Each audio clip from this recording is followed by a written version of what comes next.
Hey guys, welcome back. It has been quite a bit of time. I think my last video was almost 2 months ago now. It is June 1st today. We're halfway through the year and it has flown by. That's all I can say about that. Well, anyways, hey guys, hope everyone's been doing well. Long time no see. I'm back here again today to reintroduce the podcast, the Diablita podcast. And I have quite a bit to show you since we've last spoken. So let's talk about what I'm wearing first. I kind of sit up a little bit. This is my Summa Clyde dress that I had been working on in past installments of the podcast. I'll try to include some pictures, some better pictures, so you can get a feel for it. This is my first finished object that we're going to talk about today. I don't know where I put my phone. Let me grab my phone. Okay, I got my phone. I'm going to be looking at my phone just to give some more information about some of the things. I'm just referencing Ravelry. Let's see. So this was made using Ritual Dye's Undying, the fingering weight cotton yarn that they have, which is perfect because their make-along, their Undying Summer make-along just starts today, I think. And I will talk about my plan for that project at the end. But this project is called the Summa Clyde. I think that's how you say it. It is by Kathy Eberharder. It's a beautiful cotton dress pattern, great for summer. Mine was originally in the Prairie Flax colorway by Ritual Dyes, but when I knitted up, I had a bunch of yarns from a different dye lot, so you could really tell where I blend in the new colors. And it was very obvious. I did not like it, and I went to Michael's to go buy some dye to over dye it. And I was originally going to over dye it black because I was like, okay, black will be dark, it'll cover everything up. But while I was there, I saw that they have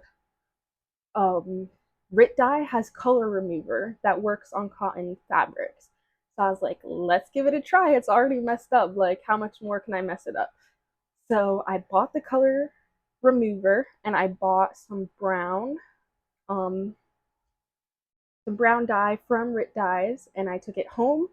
I used the color remover on it and it leveled it this really beautiful gray color. I'll try to include some pictures of the process. And then I dyed it to this brown color after, once it was dyed up. I don't know if you can kind of tell in this lighting. Maybe you can. Can you see where the dye didn't really catch evenly? So that's like my flaw with this dress, is some of the dye, I didn't dye it the best. I don't have the best dyeing stuff at my house. I use a 5-gallon bucket from Home Depot and I fill it with water, hot water, and that's what I use to dye my things. If I had like dye pans, I'm sure I could get a much even color fix. So I don't know, maybe we'll try again with this dress in the future, but for now, that's her. I did the um yeah, that's all. So yeah, so that is my first finished object. It is great. I love it. I love the drape, the cotton drape. Great for summer. I would totally knit another one in a different cotton color. Um, yeah, and it has the option for like a V-neck in the back, or you can do a wrap back. But I just did the V-neck in the back. Overall, it was a great pattern. It was very easy to understand, very easy to follow, and I would totally recommend knitting it if you need a project for the Undyne Make Along. You could definitely knit this up. They have a DK weight now. When I had bought the yarn for this, it was Undyne DK had not come out. So now Undyne DK is out and you can probably just substitute for one strand instead of using two. But I think in the pattern it does call for using two strands. The next finished object we're going to talk about has to do with the Farmer's Daughters Fibers Sock Club. I don't know if I showed last month's pair, since it's been, I might have to run and grab those, but let's talk about the May pair of socks. This is the Starflight socks. My lighting is not very good. I'm going to try to show you it this way. As you can see, it's just like this quilt star motif on the sock with the arrow pattern. I'll try to put it on some sock blockers real quick. So you can kind of get a feel for it.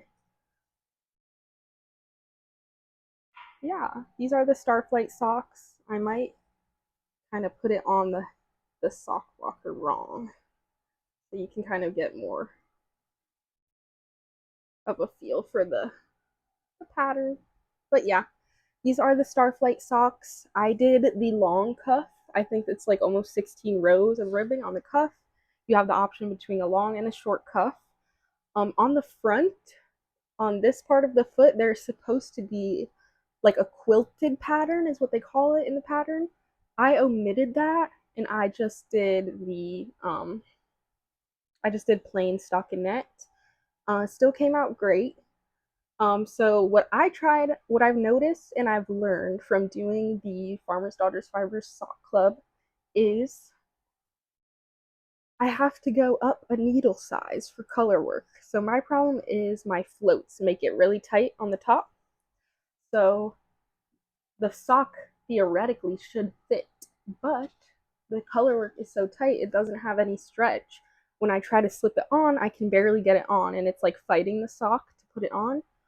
So I've learned to kind of go up a size, or like usually I'm a 64 stitch sock, but if I go up a size to a 72 and I use a little bit of a bigger needle, then I can get it over my ankle. So that's what I did on this sock, and it's still a little bit tight, but I didn't go up to 72 stitches on this. I think I just did 64 and then a bigger needle. I think next time if I do a 72 and a bigger needle, it'll be fine. It's not too much bigger of a needle. I think I use like a 3 millimeter needle, which you're probably thinking that's probably big, but nope, it gets the job done. And then my socks fit me. So it only took me 6 months to learn how to properly make myself socks in color work. And I think out of the 6 months, I think 2 or 3 of them had color work detail that made it so that I couldn't like put it over my ankle, and I gave them to my mom. So my mom has those socks. She has a smaller foot size than me, so it works out, and it's good that I did the sock club this year because it did teach me. It's good to learn now. So now,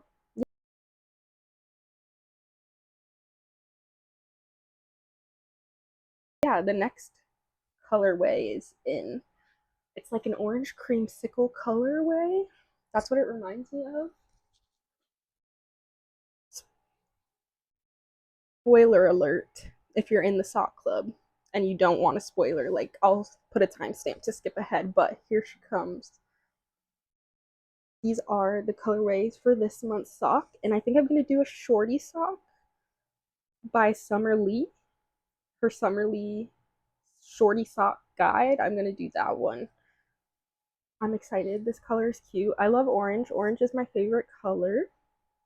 I love orange creamsicle, and it just makes me very happy. It reminds me of orange creamsicle. But yeah, those are the socks for this month, the Starflight socks. I had been wanting to knit those for a long time. I thought they're really pretty, and I've seen all the different colors that everybody's made. I think I would totally make another pair in a different color because I like these colors, but they're not really like me. But I thought it was cute, so that. In other whip news, I have started a summer lotus blouse. I had made one in the past in my other video, in my other podcast. I talked about making a green one, and that one was a flop. It did not fit me.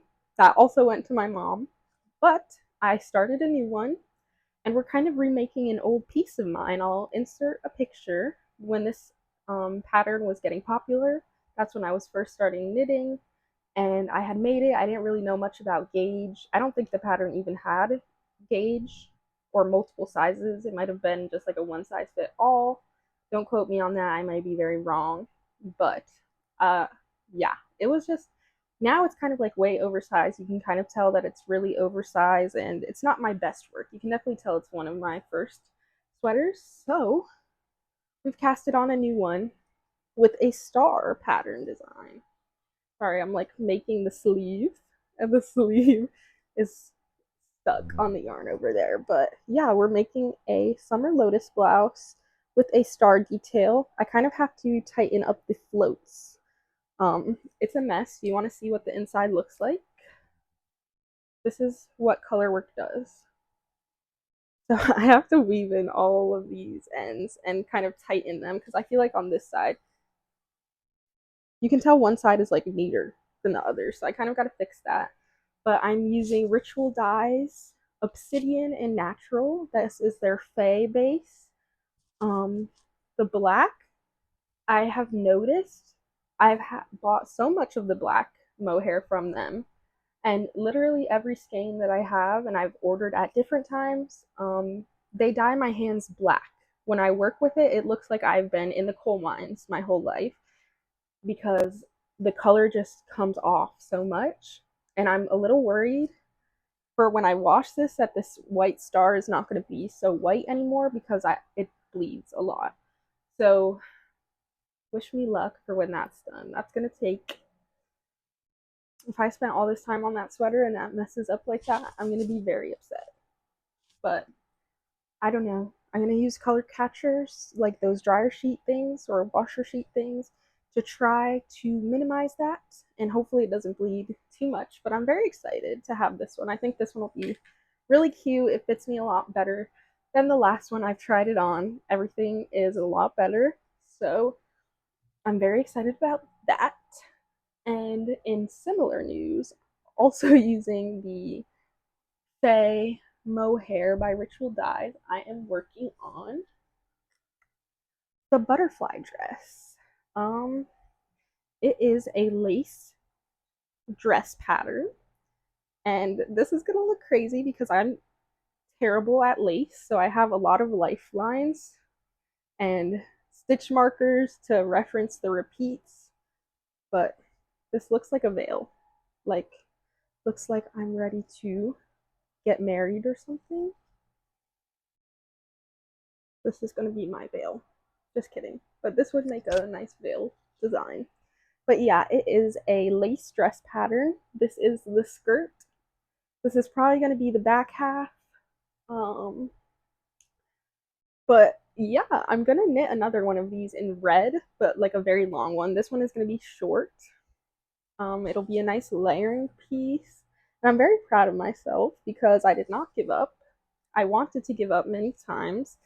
I make a lot of mistakes when it comes to lace knitting. I have much respect for anybody who does lace knitting because it is really hard.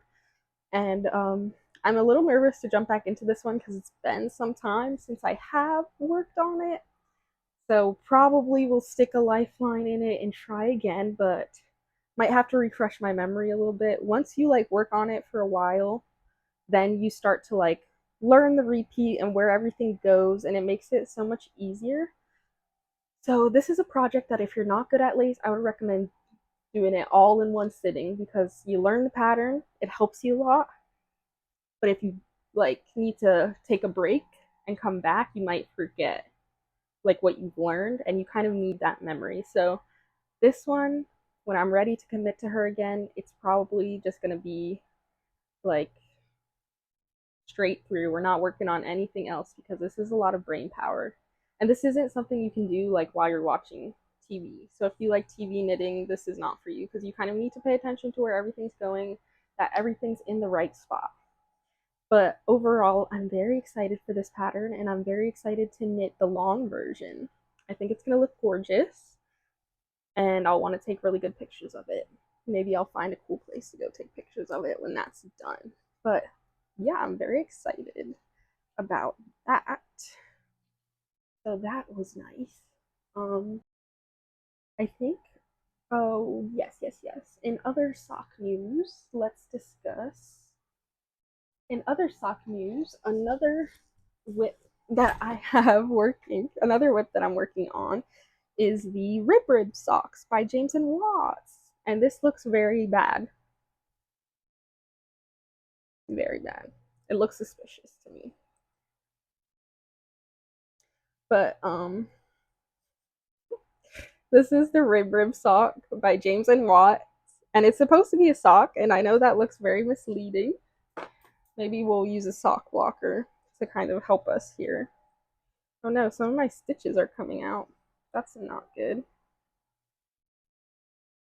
I'll have to fix that off camera, but let's just show her right now. See? Much better. Yeah, these are the Rib socks by James and Watts. And I love this pattern. This is the Kaleidoscope colorway of Super Glow Fiber. This is Super Glow Fiber yarn. I think it's like a Chapel Roan inspired one. But yeah, I'm loving this one. I'm so very excited to get this one finished up. This is sock 1, so I still have to do sock 2, which I learned how to do 2 at a time socks, and 2 at a time socks are lovely. This is sad that I have to start a whole new sock, but I'm very excited for how this one's going to come out. I think this is a really pretty pattern. I love the rib pattern. It's gorgeous to me. But yeah. So those are all my sock projects, and I just have one last project to go over, and that is the progress on my Stella quilt. My Stella quilt blanket. So let me show you all of the squares that we have so far. Sorry, I'm pulling it from off camera. Let's look at this square that we're just starting. So the next one is going to be a green square. That's why I have all those green little minis out, because we're doing a green square next. I think that's square number 6 out of like 42 for the size that I want to make. And I think you guys have already seen this one. That was like my first square that I made. Then you might have already seen this one as well. Then we have this pink one. And this brown one. I thought I had another square. I thought I did have another square. I think I do have another square somewhere. I'm gonna have to like take a picture and insert, because I don't know where it is at right now. But I think, yeah, I do have another square. I just don't know where I put it. I'll take a picture and I'll insert. But yeah, that is what I have been working on in the last couple months since you guys have seen me last. It's kind of crazy. My last video got 40 something views, which is kind of crazy that 40 people have like clicked and watched. I don't know if they stayed the whole time, which I don't blame them. I can be kind of boring. But yeah, I'm sorry that it took me so long to get back into filming and coming back and saying hi. But I hope you're doing well. I hope June treats you well. Happy Pride. I hope you guys are all safe and you have a lot of fun. And I'll see you next time. Bye.